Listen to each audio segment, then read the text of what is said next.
Hello everyone, this is Billy Cultist yet again, and as you might discern from me being here, Jimmy is not yet back, but I feel he very soon will be, so hang on tight.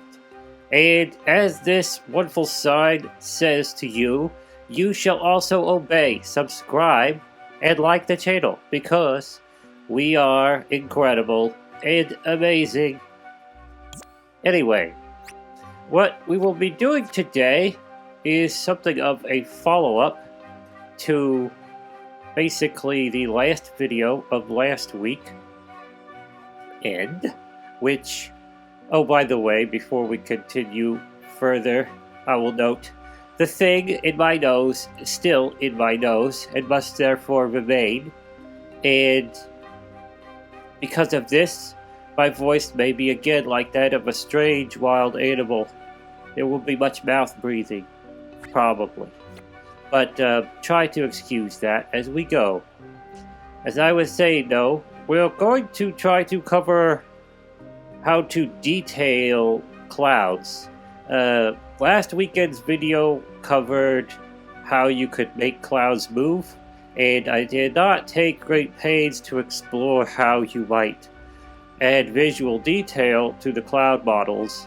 I was sufficiently satisfied with very basic primitive cloud sculpts for the sake of the test, which you saw, but today we will attempt, that is, I will attempt, and you will watch me attempt it, to detail some ways which you might make some very visually beautiful clouds. And keep in mind as we go that none of this is set in stone, and there's many approaches you might take to arrive at visuals that might suit your projects or needs far better. I will simply be showing you some things you might keep in mind, and some of the ways I approach the problem, which may inspire you. Anyway, we will start with a sculpt. Clouds are, I think, a fairly simple thing to deal with. I'm going to turn the white, of course, our sculpture. And I will be using, choosing to be using. I think I may try to start with this curve. And I recommend this. I would do this, as you're going to see. Surface snap. Thank you, Dreams. Turn that on, that way our tool will stick to this surface, and because clouds do have a tendency to sit flat in the sky to some degree. Now, if I was going to be making these clouds for either a moving or a non-moving purpose, I believe I would want these clouds to have a kind of direction to them, so I will try to kind of do that here. What I'm going to do is I'm going to be using this smear with the curve tool active. And if you take the curve tool, which this is what it looks like, in your shapes chooser, see, I'm giving sort of a motion to these clouds from right to left, which I think will give them a nice... Do not worry about the thermometer at this point in time. It's really of no consequence right now. Put some little curls in there. So these will be a kind of basic cloud cluster formation for our scene. That looks kind of nice even now. But essentially, if you use this curve tool on smear, which you can change the tool from smear and back by holding down L1 and pressing triangle, and it will switch between the stamp and smear modes. But if you do use this curve tool on smear, you will basically get the ability to taper your strokes with pressure on the R2 button, or whatever button you use to draw. Think of it as being similar to the pencil tool when you're making a painting in paint mode. It has a similar effect. This I would like to add a little bit. I will also, I believe in my case, go in and take the sphere tool. I'm going to switch to stamp and just kind of stamp some volumes sort of in the center of the cloud mass. As you know, clouds can kind of have this look where they balloon up and inflate in masses of puffiness at the center. Remember, this is all up to your tastes. Another good tip, which I am not observing this actively right now, but is to go and open up some imagery to use as a reference, especially if you want to be very realistic, which it is possible to achieve quite realistic looks in Dreams. So don't be shy of that.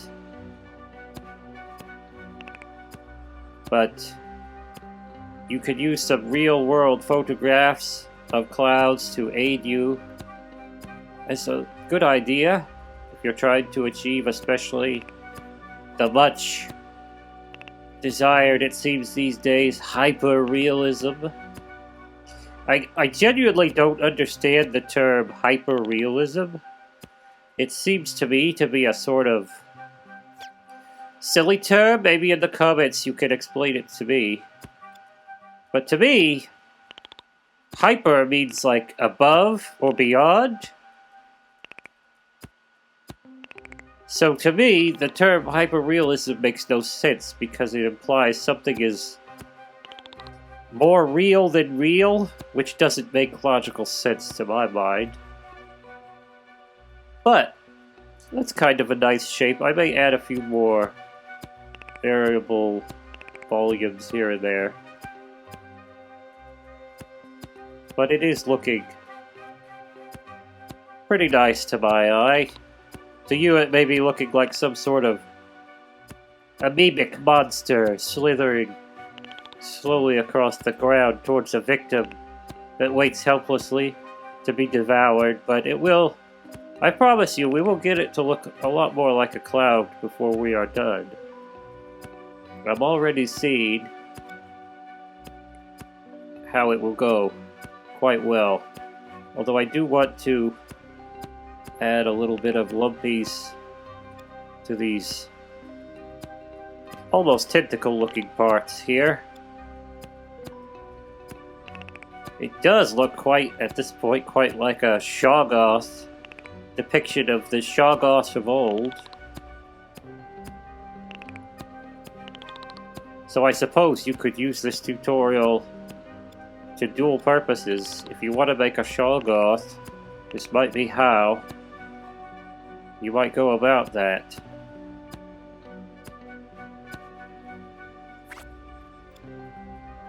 I think that will be enough for right now. So I'm going to take that. We're going to get precise move on, and I'm going to raise it. And as you can see, it's quite nice and flat because of the use of this large flat surface, and the snap to surface tool has helped that, and that gives a good cloud look once you raise it above the ground. Now, you'll notice, and remember I said we don't care about the thermometer. The thermometer has jumped quite high.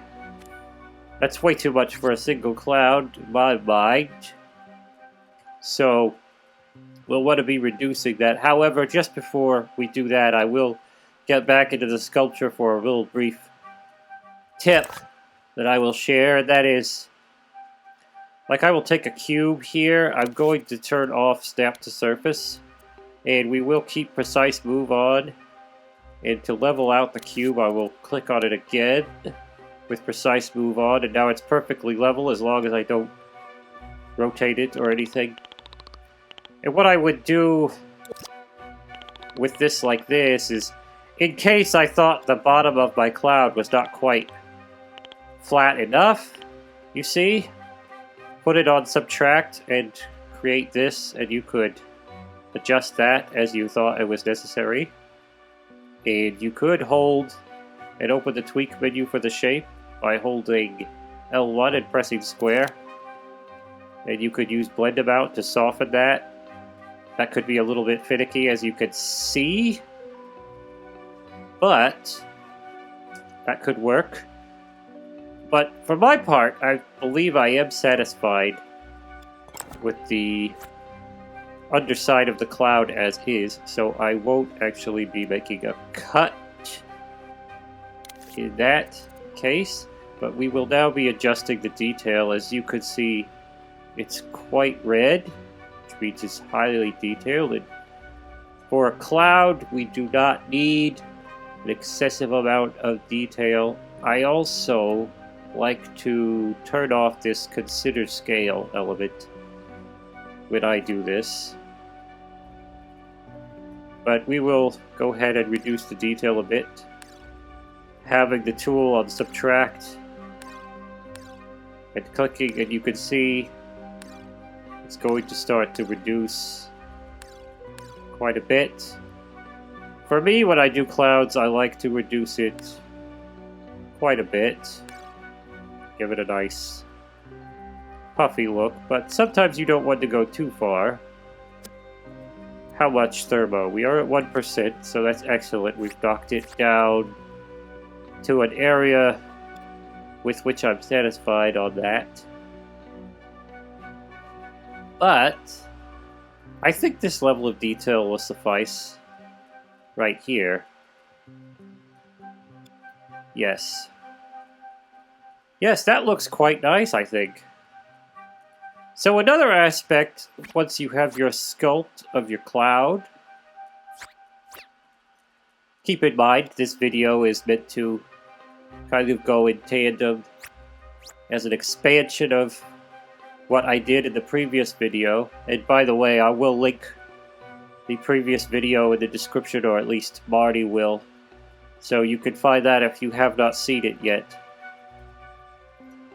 But let's say this is our cloud sculpt, which I'm satisfied with. Another element of the sculpts that's possible to deal with is the sculpt's properties, visual properties themselves. So, something I often like to do is to get the coat mode and go to the finishes here. And for clouds, I tend to prefer a rough wax finish. This is because wax provides a more translucent sort of look. You could adjust it to your liking. I may not fully apply it, but as you can see, it lets the light sort of scatter through the sculpture more as what you would want with a cloud.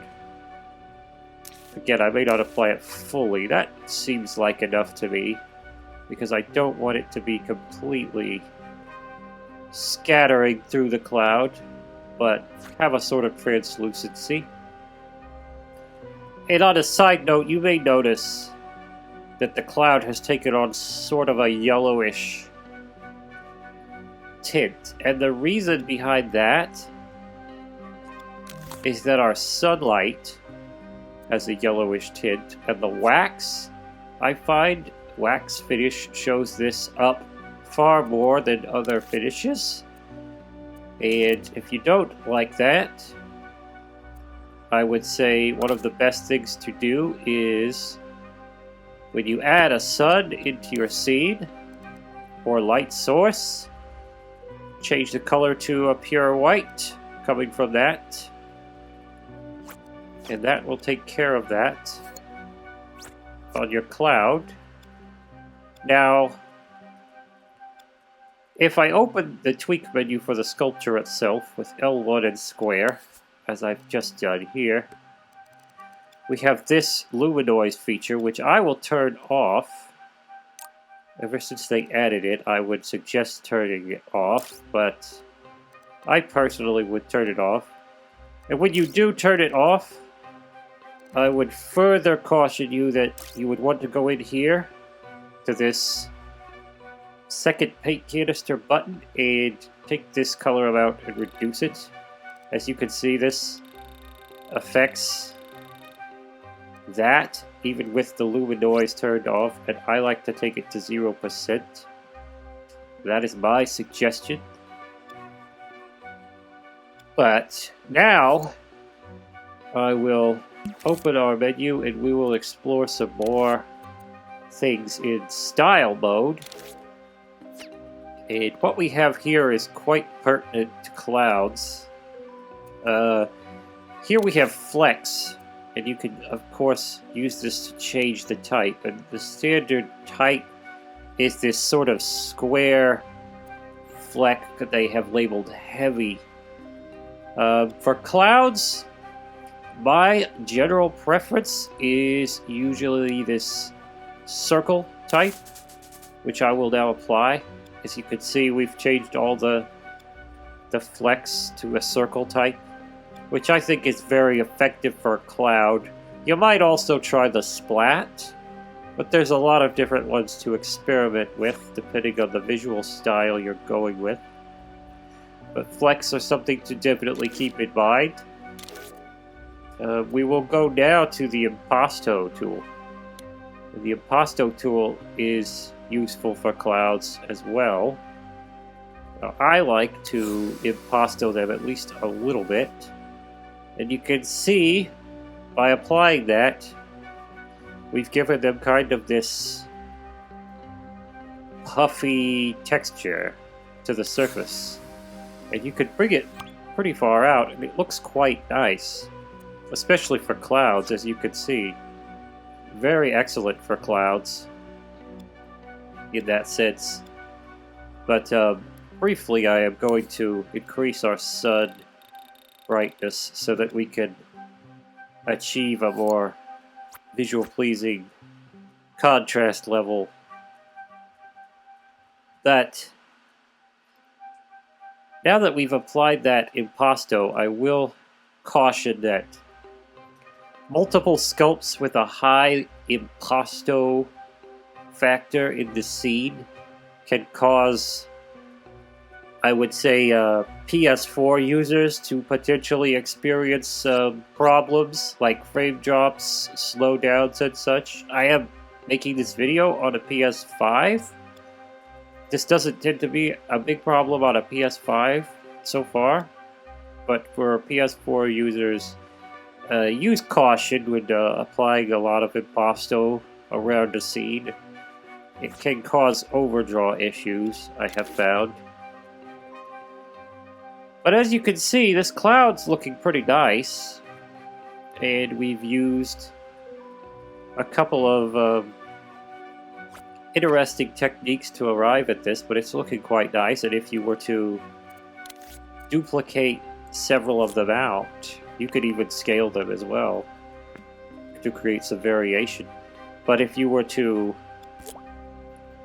and also rotate them, if you were to pair this with what I had shown in the previous video, dealing with creating moving clouds, you could make some very visually appealing moving cloud formations with that cheap method. Additionally, you could make more types of cloud sculpt. I generally probably would only shoot for like maybe maximum 3 different variations, simply because I like to conserve my thermometer a lot, but you could do whatever you thought necessary to make a beautiful cloudscape. But as you can see, duplicating that out, it's considerably excellent looking, I suppose. I do like the look of it myself. And the more you duplicate it, the more wonderful it looks. And because this is using cloning, it's going to be quite easy for your thermo for quite a while to put quite a large number of clouds. We can blend them together like so. Interesting cloud banks rising up. You could make the horror of the heights. You could recreate the... Well, I don't know if it's well known, but the very interesting and unique horror story by Arthur Conan Doyle about monsters living in the clouds. You can even change the elevation on some of these to create layers. Get some interesting effects that way, as clouds often are layered like this in a way. Or at least many of the clouds I have seen. Let me know if you've never seen such a thing, but I've seen it a number of times in my own experience.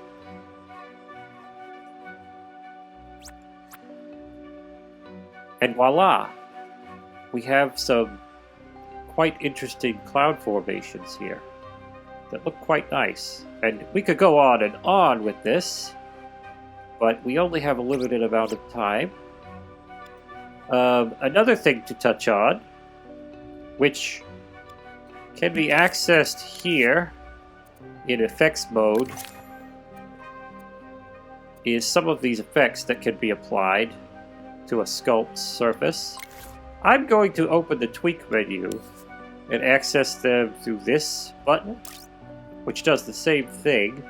I've grown accustomed to doing it this way, but either way you like. And we have a number of effects, such as evaporate. We can turn that up and press play and see what that does. And as you see, when that effect is on, the cloud appears to be expanding and evaporating off into space. So that could be very useful for you. You could slow it down considerably. But we have wave, which doesn't seem quite as visually apparent as evaporate did, but nevertheless.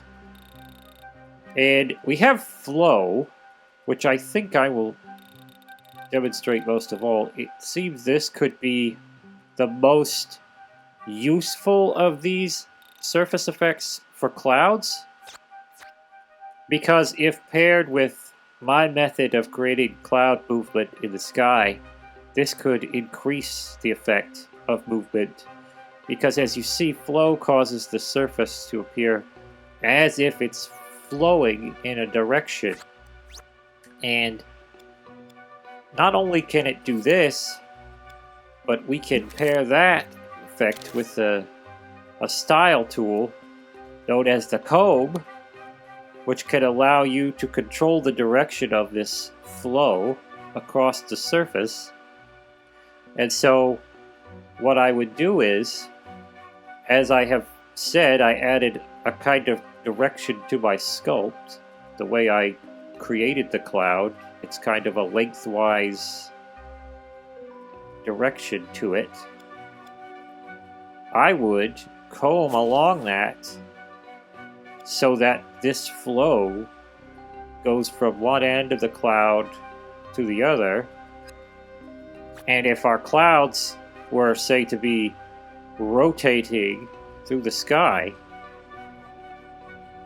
along a certain direction on our wheel, like in the last video, combined with this flow moving, it could increase the visual effect of movement as the cloud would pass overhead. You can see how that would work. But I think that would be very effective.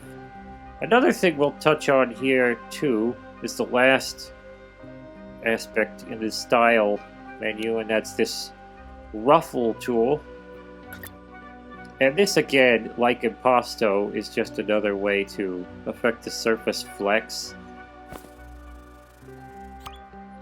as you can see, it hasn't had a huge effect on our cloud, but what it does is it sort of adds variation to the flecks, making them less uniform. It can be very useful if you feel there's too much sameness and lack of variation to your flecks across the surface.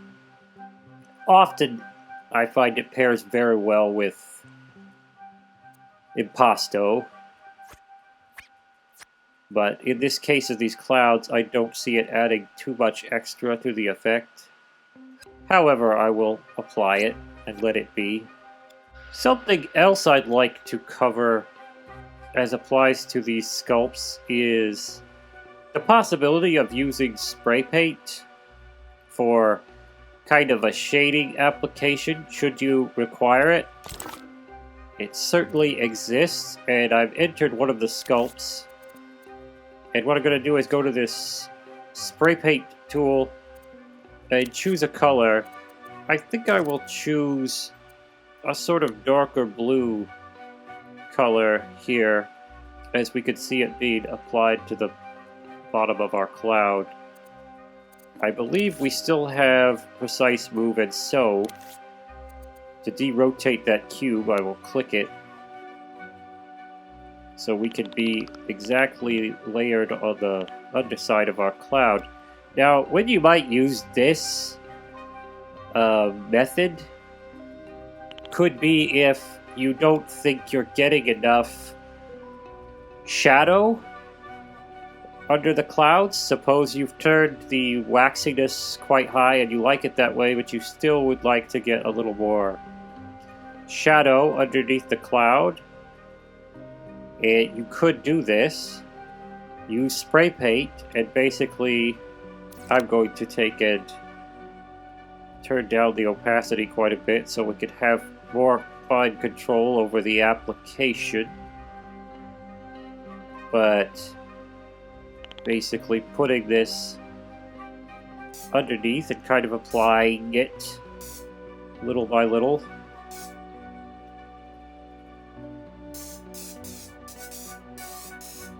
I don't know if our application needs to be a little higher than that.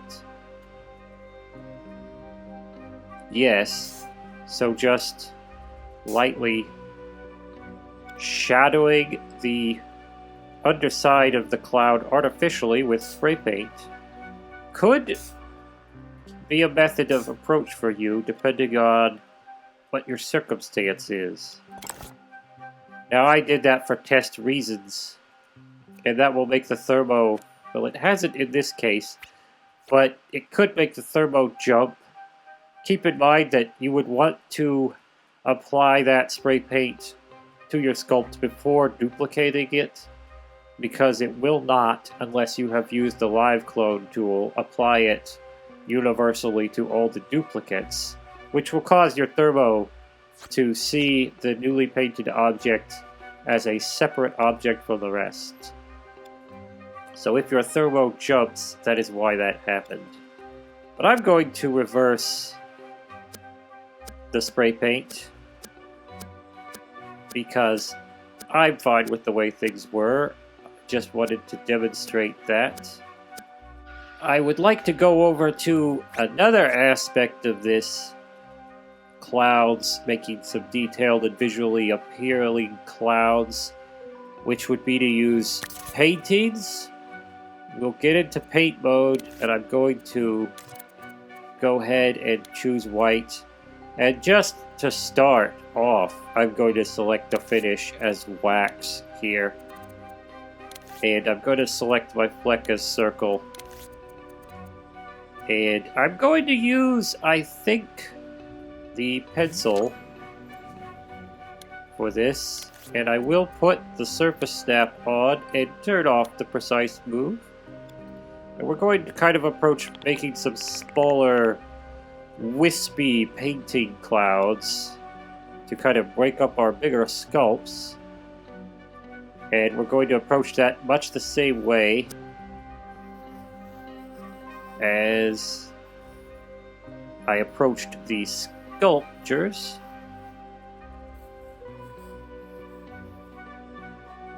And I'm just going to kind of create some wispy painting cloud wisps. I'm going to turn off surface snap and turn back on precise smooth. And maybe give some three-dimensionality by raising up a few strokes and putting them like that. So we have some nice wispy, smaller micro clouds. And I'm going to open the tweak menu this time on this painting to apply some of the styles, which I applied to the sculptures through the brush mode, but this is an alternative way to, for example, apply impasto. I turn the impasto up, as you can see, to 300%, and we get a three-dimensionality. And this is, you can see ruffle more in effect here, what it does. I don't think it's entirely necessary. Maybe we will drag it just a little bit, and you can increase looseness as well to fluff them up more. As with sculpture surfaces, the same cautionary tip applies to paintings, is if you're on a PS4, watch out for too much loose and highly impasto paintings in your scene. Now, I still have precise move on, and I'm going to raise these up now. And we will put them in among our big clouds, you see. And we will kind of achieve a little more kind of smaller side detail there, that way. And of course, as is the case with the large clouds, you can change the scale of the paintings to create some variation. But as you can see, that is helping quite a bit to help break up the larger clouds and sort of add some finer detail quite nicely. I'm going to speed time as I sort of add a few more of these.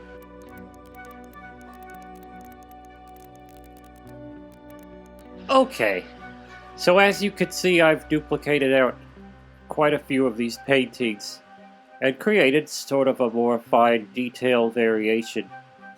Get our cloudscape, and of course, in conjunction with my method of cloud movement, the paintings can work the same way as the sculptures if attached to a rotating object, as demonstrated in the video, which is linked in the description. So the paintings will work in that too. I would recommend that once you have all your paintings duplicated out, you select them and merge as many as possible, this button here, into a single painting. That tends to conserve gameplay thermo, I find, if I'm remembering correctly at least. Or perhaps that's graphics thermo, I don't remember, but it does tend to, in my experience, conserve it to try to have fewer large paintings as opposed to having a ton of small duplicated paintings, if you can help it. And you can do that by, as I said, merging them together in that way. Now I'm going to take a very brief moment to talk about a more recent addition chronologically to Dreams' array of tools that can be used to affect the surface texture and coloration, and may be quite useful in a lot of scenarios and could be applied to a cloudscape as to many. But that is going to be in the gadgets section, oddly enough, and in movers and output you're going to find this, which is known as the text displayer. And this may seem weird at first, but don't worry. We're going to clear this up. I'm going to put this in the scene and make it somewhat large, I suppose, and stamp it.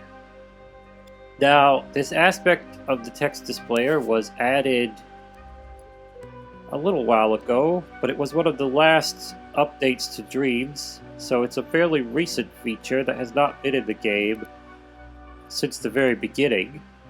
But it has proved quite useful in a number of ways for texture control of objects in a scene.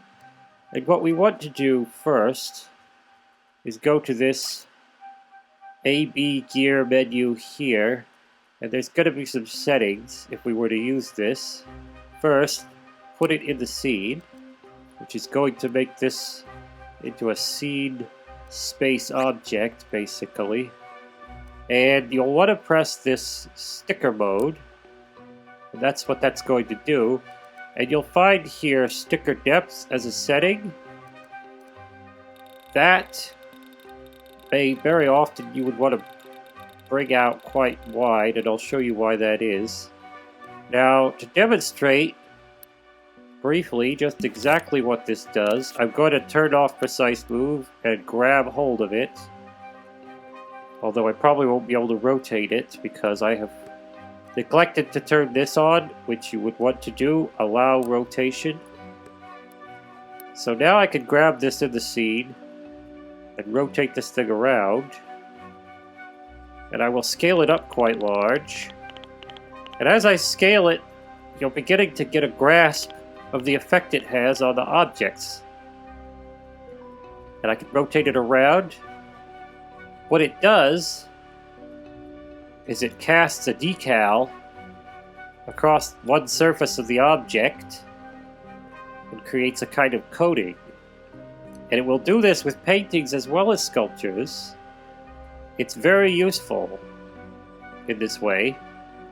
And as you can see, you could use it to create an effect if, for example, you wanted it all on one side of your clouds. Now, I'm sure you may already have had the idea that you could use this in some way to create a kind of cell shading effect, which is quite possible. I'm not super, let's say, enlightened as to how that might actually be pulled off with these clouds. We can see a glimpse, kind of, but that's something for someone to experiment on who really wants that heavily, but this is where to start with that, I suppose. But what I wanted to demonstrate is that you can control a lot of aspects of the surface texture through this. This includes the color. As you can see, I could change it to red. You could use it for extra shadowing if you wanted an alternative to spray painting the underside, say. You can control the opacity. There's a wide number of things you could do with this. Another thing you could do, which is quite fantastic, is control the brightness and have that glow. And so, as you can see, this could be very handy if, say, you had a scene where the sun was to be below the horizon, and so not casting light on anything, but on the undersides of the clouds. This might work in that way quite well if you, as you see, turn that to more of a sunlight color, like would come from the setting sun, say. Quite nice. And you could control the darkness and, of course, use that in tandem with opacity. Reduce it a bit if it's too bright or too intense. But that could be very useful in that way. And I just wanted to briefly touch on that. Another thing, I think the thing that you're wanting to keep in mind, unless I'm remembering this incorrectly, is be sure to enter some kind of place-holding text. Otherwise, I do believe the text box, when you go into play mode, the effect will not show up, because unless there is a text, the Dreams will treat it as if the text box is inactive, and so you won't see your effect. If that's happening to you, this is probably why. So remember to put a placeholder text, anything you want in there, and turn the text opacity completely off.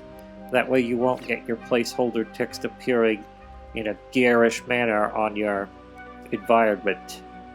So, that about wraps up that, and I'm glad that I touched on that because that is a very useful feature in Dreams these days. The decal sticker text displayer option.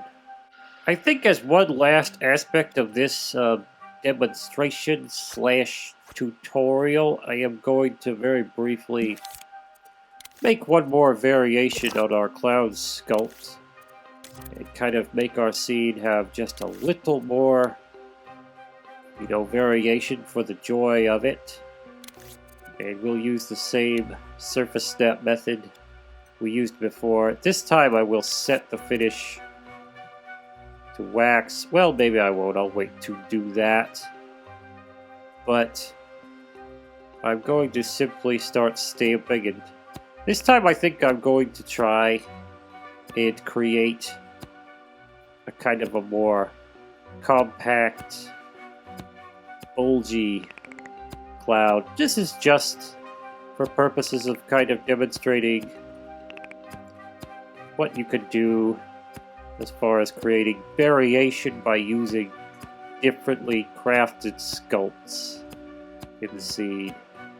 We'll make a kind of, I think we could call it a thunderhead, and I will then be cloning it and applying the same effects as were applied to our other cloud sculpts, positioning it in the scene and giving us a kind of nice, beautiful end-state cloudscape, hopefully, and we'll have a lot more depth to that. But anyway, this could be a little tedious, so we'll speed up the last of this procedure.